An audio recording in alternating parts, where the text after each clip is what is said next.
Abraham, qui t'a dit d'amener Lot avec toi? Est-ce le Seigneur? Qui t'a dit d'amener les serviteurs de Lot? C'est le Seigneur. Non, je ne pense pas. Parce que quand tu as reçu ton appel, tu étais seul.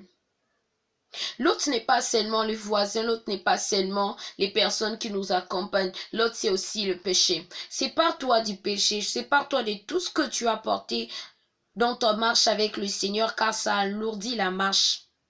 Pendant qu'Abraham pouvait marcher avec l'autre, Abraham n'était pas en mesure d'écouter le Seigneur. Lorsque ils firent se séparer avec l'autre, c'est au moment où Abraham a écouté le Seigneur. Sépare-toi de ton l'autre. Je ne sais pas qui est ton l'autre. Peut-être c'est l'impudicité, peut-être c'est le mensonge, peut-être c'est l'ivrognerie, peut-être c'est les insultes, peut-être c'est la fornication, peut-être c'est la masturbation. Et tu t'es dit que tu es homme des dieux. Frères et sœurs, détrompez-vous, car le Seigneur ne peut pas continuer à te parler pendant que tes mains sont sales. La Bible dit ceci, la personne qui doit lever ses mains vers le ciel doit avoir les mains propres. Et je t'invite à confesser tes péchés, je t'invite de te séparer de ton l'autre. Parce que certaines personnes définissent toujours l'autre comme des personnes qu'on apporte dans notre destinée, comme des personnes qui ne sont pas destinées à marcher avec nous. Non, l'autre c'est aussi le péché, parce que la Bible nous dit ceci, que la lumière et les ténèbres ne peuvent pas cohabiter ensemble. Dieu est la lumière et le péché c'est le ténèbre.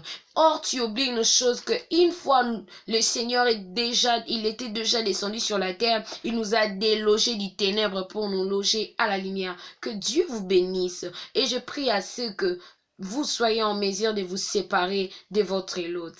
Que Dieu vous bénisse.